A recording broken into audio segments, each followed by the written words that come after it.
Hello everyone, Radhe Radhe. कैसे हैं आप सब? आई होप आप सब लोग बहुत अच्छे होंगे।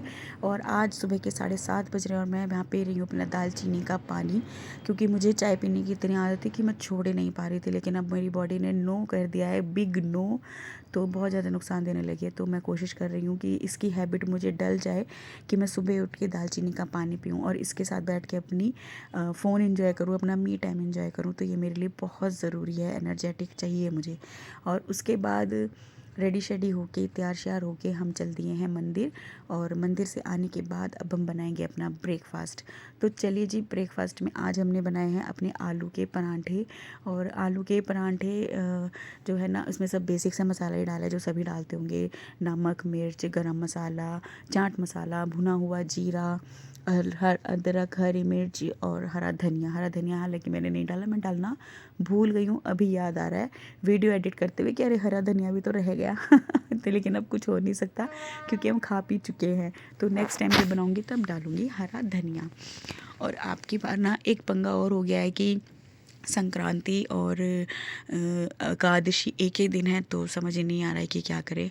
हालांकि मैंने यूट्यूब पे भी देखा और पंडित जी से ही पूछा तो सबने ये बोला है कि 14 तारीख को तो खिचड़ी नहीं निकाली जाएगी, दान करी जाएगी, तो 15 को ही करनी पड़ेगी। तो देखते हैं अभी हम क्या करेंगे।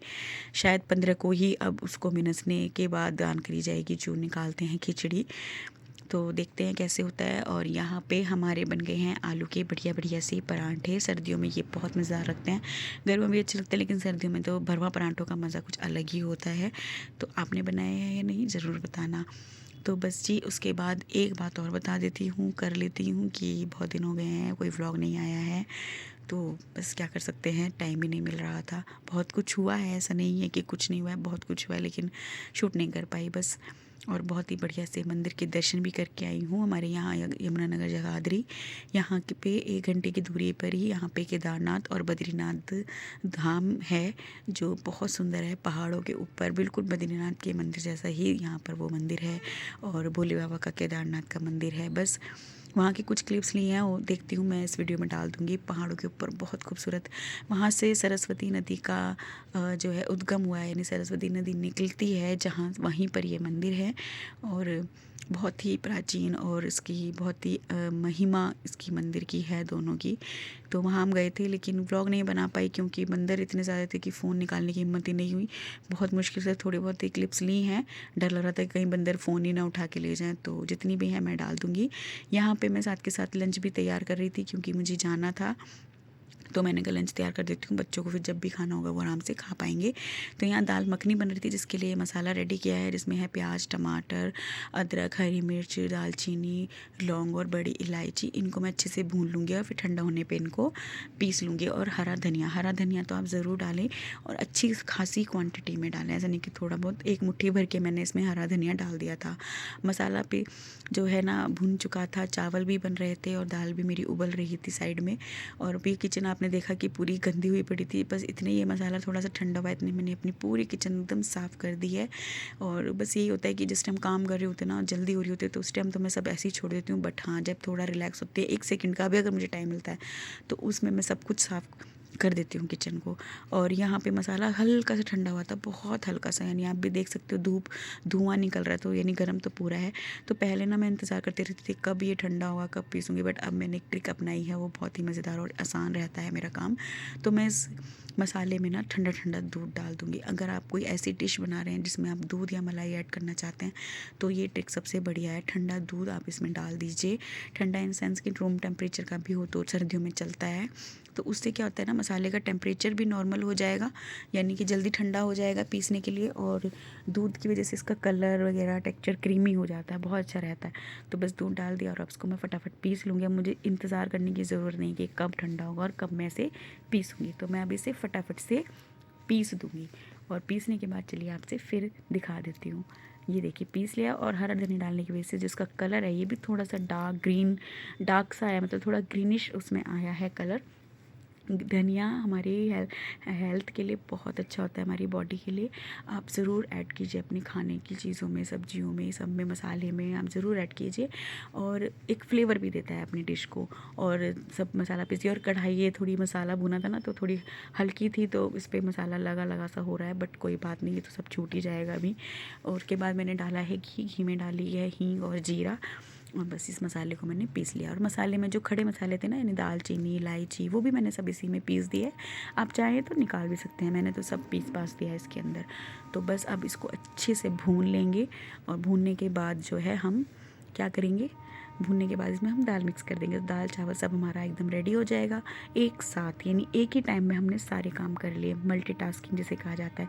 एक साइड चावल तैयार हो गए, एक साइड दाल दाल बॉईल हो गई है। इतने दाल बॉईल हुई है, इतने मैंने यहाँ पे इसका मसाला भी रेडी कर दिया है, तो किसी भी चीज़ का इंतज़ार हमें नहीं करना पड़ा। और पीछे आपको ये ट्रेन का साउंड आ रहा होगा, क्योंकि हमारे घर के पास ही जाती है ये ट्रेन, तो बहुत साउंड आता है। कभी कभी तो फ़ोन पे बाहर अगर खड़े होकर बात करो तो ना आवाज़ ही नहीं आती है। और आज मलाई जो थी वो मक्खन निकालने के लिए रख दी गई, तो उसको मैं यूज़ नहीं कर पा रही थी, क्योंकि कई दिनों की मलाई थी, उसमें वो मिक्स हो गई थी आज की मलाई भी, तो यूज़ नहीं कर पाई। तो बस थोड़ी बहुत ये मलाई जो दूध पे अभी रिसेंटली में आई थी, वही मैंने डाल दी।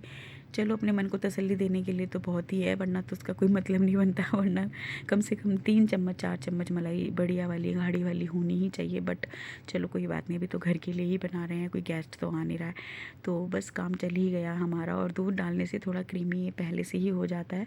और इसमें मैंने ना लाल मिर्च डाली है, ना मैंने इसमें धनिया पाउडर डाला है, ना मैंने इसमें कोई हल्दी डाली है, मतलब कुछ भी मसाला मैंने इसमें ऐड नहीं किया है, सिर्फ नमक डाला है। और बाकी जो खड़े मसाले थे या फिर जो हरी मिर्च वगैरह थी वही डाली है। और बहुत सिंपल, बहुत इजी और बहुत टेस्टी दाल ये तैयार हो जाएगी। तो मसाला मेरा ऑलमोस्ट डन हो गया था, मैंने दाल मिक्स करी और मेरा खाना रेडी था। अब मुझे कहीं जाना था, तो मैं बहुत ज़्यादा क्लिप्स नहीं ले पाई हूँ अपनी थाली की, लेकिन देखती हूँ अगर बची ना तो शाम को मैं आपको दिखा दूँगी दाल कैसी लगी देखने में, बनने में। तो मैं आपको ज़रूर दिखा दूँगी क्लिप। तो मसाला तैयार करने के बाद इसमें दाल वाला ऐड करके थोड़ा सा 2-4 मिनट उसको भी मैंने पका लिया, दाल को भी। और बस हो गया। बंद करने के बाद याद आया कि मैंने इंट्रो तो शूट ही नहीं किया, तो मैंने कहा चलो कर लेती हूँ, बहुत दिन हो गए हैं कोई इंट्रो भी शूट नहीं हुआ है। तो बस जैसे कि आपको पता ही है, दाल मखनी बन रही है, चावल बन रहे हैं लंच में। मैं आज तो आलू के पराठे बनाए थे, मंदिर गए थे, और अब पता नहीं कहाँ जाऊँगी। आज हस्बैंड की छुट्टी है, तो बस उनके साथ पीछे बाइक पर एक्टिवा पर बैठ के घूमेंगे बाज़ारों में, सड़कों पे ठंड का मज़ा लेंगे।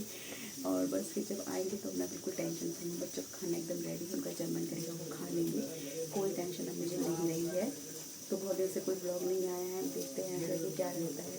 एक्चुअली शूट तो क्या डाल नहीं पाई, कुछ कभी ढंग से शूट ही नहीं हुआ, क्योंकि गेस्ट आए हुए थे, बेटा भी आया हुआ, तो इतना बिजी चल रहा था कि क्या बताऊँ।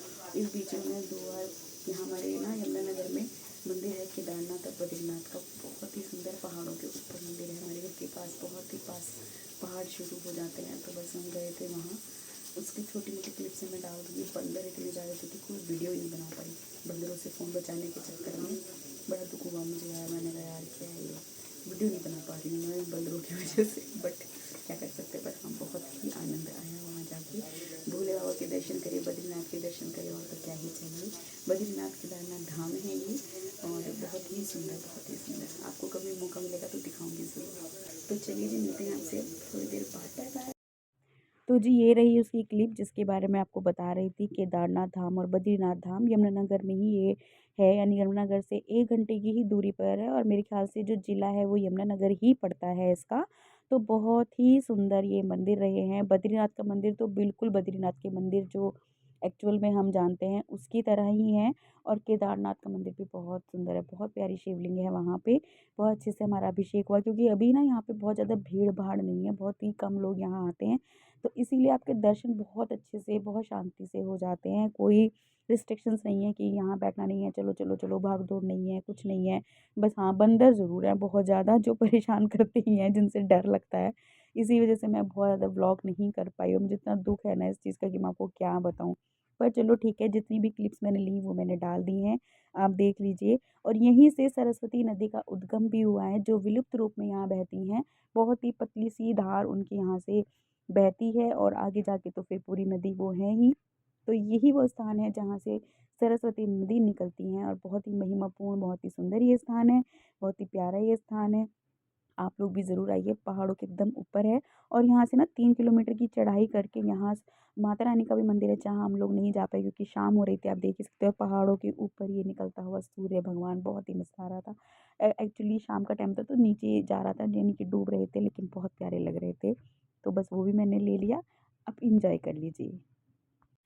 तो बस जी ये है आज का यानी मंडे का ही दिन। तो मंदिर की ब्लॉगिंग या मंदिर की क्लिप्स डालने के बाद ये मैंने आज की कुछ क्लिप्स डाली हैं, जहाँ मैं अपने चश्मे के लिए गई थी चश्मे की दुकान पे। फिर हमने वहाँ से आने आते आते कुछ सब्जियां खरीदी, और सब्जियां खरीदने के बाद जब हम घर आए तो सबको लग रही थी बढ़िया वाली ठंड। सबको इन सेंस की मुझे और मेरे हस्बैंड को दोनों को ही बहुत ठंड लग रही थी। तो पहले तो हमने खाना खाया क्योंकि वो बहुत ज़रूरी था, 3 से ऊपर का 4 बजने वाले थे। और उसके बाद मैंने यहाँ बनाई कॉफ़ी, जिसमें मैंने डाली है थोड़ी-सी दालचीनी। आजकल पता नहीं क्या हुआ है, मैं हर चीज़ में दालचीनी डाल रही हूँ। दालचीनी से तो ना मुझे प्यार सा ही हो गया है बिना दालचीनी के कुछ ना बनता हमारे अब। तो बस ये बन रही है दालचीनी वाली कॉफ़ी, लेकिन हाँ, इसका टेस्ट सच में बहुत मज़ेदार था, आप ज़रूर ट्राई करना। Hello everyone. तो बज गए हैं शाम के 7। घूमी-घूमी करके हम आ गए हैं। और आज अपने हस्बैंड के साथ सोमवार को तो मैं बस भाग जाती हूँ, चाहे ठंड हो गर्मी हो। ऐसा लगता है कि बस पूरे हफ्ते घर में थी, अब नहीं रहूँगी, मुझे जाना है तो मैं इनके साथ चली जाती हूँ। जहाँ भी ये जाते हैं बस इनके साथ थोड़ा बहुत इधर उधर घूम फिर लेती हूँ। और तो क्या ही करना है, कुछ छोटी मोटी शॉपिंग हो जाती है घर की, जैसे सब्जियाँ, फ्रूट्स, या कुछ बच्चों के लिए थोड़ा मोड़ा कुछ लाना होता है, नाश्ते का सामान लाना होता है। ऐसी छोटी मोटी शॉपिंग भी हो जाती है, घूमना भी हो जाता है इनके साथ, और इनके साथ थोड़ा टाइम भी स्पेंड हो जाता है इस बहाने। क्योंकि पूरे हफ्ते तो ये भी अपनी शॉप पे सुबह जाते हैं, रात को आते हैं, तो कोई टाइम नहीं है। बस एक मंडे ही रहता है कि हम थोड़ा बहुत अपने एक दूसरे के साथ समय बिता लेते हैं। तो हमारा ये मी टाइम हो जाता है एक तरीके से, आप ये समझ लीजिए। तो मैं तो चली जाती हूँ। इसी वजह से सुबह सुबह जल्दी जल्दी लंच भी तैयार कर दिया कि पीछे से बच्चों की कोई टेंशन नहीं है, खाना बना रखा है, खा लेना, उनकी दादी होती ही हैं घर पे, तो मुझे कोई टेंशन नहीं रहती है फिर। और बस जी, मेरी मदर इन लॉ का आज फास्ट होता है, तो उनकी भी मुझे कोई खाने की टेंशन नहीं। बच्चों का मैं बना ही जाती हूँ ज़्यादातर, या बाज़ार से कुछ ले आती हूँ, तो वो भी कोई टेंशन नहीं। तो बस यही रहता है मंडे तो मेरा थोड़ा सा। बस जी आज अपना चश्मा भी बनाने दे के आई हूँ, नंबर वाला। ये जो मैंने लगा रखा है ये मेरे हस्बैंड का है, और वो बोलते हैं कि मेरा ही चश्मा लेके घूमती रहती है, अपना बनवा ले। चलो ठीक है, आज बनवा लेती हूँ। मेरे पास वैसे है, लेकिन वो थोड़ा सा ख़राब सा हो गया है उसके ग्लासेस, तो मैंने कहा चलो ठीक है, चेंज करा लेते हैं, बनवा लेते हैं। और एक सन ग्लास लिया है क्योंकि मेरे पास एक भी नहीं था, तो मैंने कहा मुझे दिला दो, तो मैंने फिर वो भी ले लिया। आज पतिदेव थोड़े मूड में थे तो दिलवा दिया।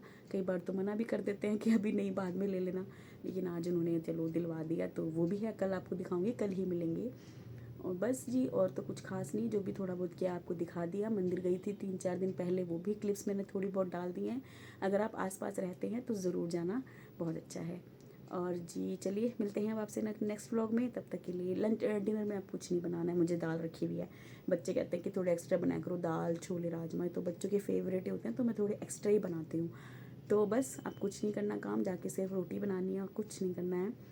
तो चलिए, मिलते हैं आपसे अपने नेक्स्ट ब्लॉग में। तब तक के लिए अपना ध्यान रखिए, खुश रहिए, मस्त रहिए, अपना और अपने परिवार का ध्यान रखिए। सर्दियाँ बहुत ज़्यादा हो रही हैं, धूप नहीं निकल रही है। बच्चों का, बड़ों का खूब ध्यान रखिए, खूब अच्छे से खाइए पिए, अपनी सेहत का ध्यान रखिए। और हाँ, एक और बात बता दूँ, ये जो स्टॉल मैंने पहना हुआ है ना, ये मैंने अभी 2-3 दिन पहले मॉल से लिया है। तो ये मैंने लिया था 400 रुपये का, मतलब मैंने सोचा था 400 रुपये का टैग प्राइस। जब मैं नीचे बिल बनाने के लिए मतलब काउंटर पे गई, तो उन्होंने कहा 50% ऑफ है। तो आपको बता नहीं सकती कितनी खुशी हुई।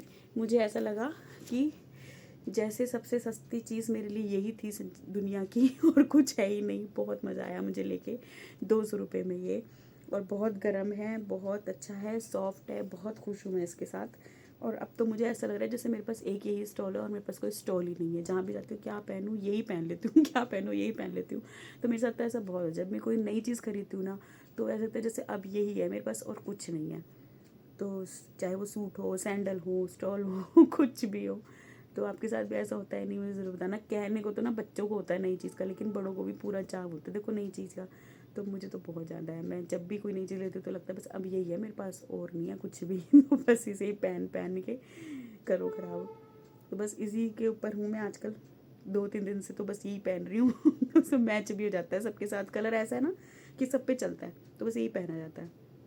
तो चलो, ये भी आपको मैंने बता दिया मिलते हैं आपसे अपने नेक्स्ट व्लॉग में। तब तक प्लीज़ लाइक कीजिए, शेयर कीजिए, कमेंट कीजिए, सब्सक्राइब ज़रूर कीजिए। Thank you so much guys, bye bye.